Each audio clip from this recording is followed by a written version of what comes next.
But first, we look for the helpers. That's what Fred Rogers told us, a message that was passed along from his mother. Pittsburgh police, firefighters, and medics rushed into action along with other first responders on Saturday. But the city's mission of helping others does not stop there. Pittsburgh Assistant Public Safety Director Shatara Murphy joins us this morning to talk about the community outreach as people try to cope, grieve, and heal. Shatara, thank you so much for being with us. I know that this hasn't been easy for anyone in the city, and I know that you guys have been working very actively in the Squirrel Hill community. Yes, we were there when everything happened. Our first responders, police, fire, EMS, Red Cross came in, Salvation Army. We had a lot of other victim services and support join us in our efforts on Saturday. The FBI has been very instrumental in this as well, just making sure that we get the proper resources that the family and the community needs. So you set up that assistance center to help the family and the survivors from Tree of Life. It will be opened up to more people this week. Tell us what services will be provided there. So the FBI is taking the lead along with the Red Cross and the Salvation Army. Allegheny County will be there.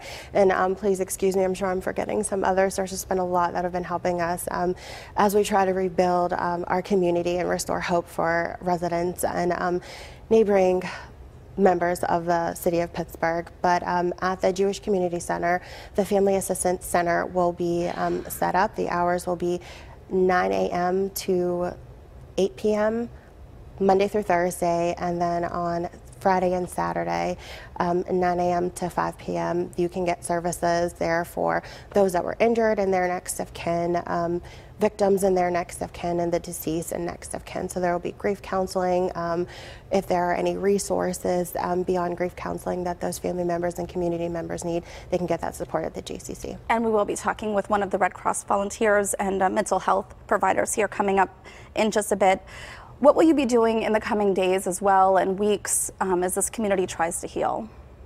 Just coordinating efforts, making sure that we keep the services and the support here in the city of Pittsburgh and help rebuild the Squirrel Hill community and the community at large. Everybody has been affected by this, and everybody is grieving and dealing with this in a different way, so we just want to make sure that not only just the Squirrel Hill community, but all residents get the things that they need.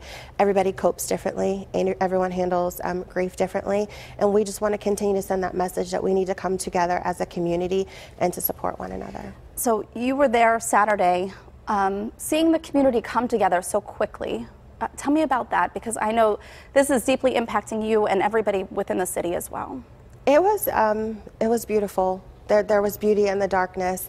It reminds me a lot of my personal family, where we might not all agree, we have differences. Sometimes we don't talk to one another, sometimes we don't get along, but when something tragic happens, we all come together. A phone call is not needed, a call for help is not needed. Everybody comes together and says, what can I do to help? So you are the liaison year-round between public safety and the community, making sure that the community has the services they need and that there's a communication between public safety and the community. As much as the community at large is hurting and needs to heal, first responders also have been deeply traumatized by what they saw. And the component to that many don't think about is they feel like they need to be brave and strong, and so they may not be the first to seek out help. Yes, there's a culture amongst our first responders where they don't like to be vulnerable. They look at it as a weakness, and so they just keep going. They see tragic event after tragic event, and they just keep going. They don't stop. They don't ask for help. But the good thing is that we have our peer support groups. There's a peer support group that is devoted to each bureau, police, fire, as well as EMS. They are meeting this week to talk with our affected first responders to see what those peer group members can do to help, what services, not just for them, but their family members as well. Yeah, because it affects a lot of people on many different levels. Shatara, thank you so much for all of the work that you've been doing and trying to help the community as we start to heal from this and grieve.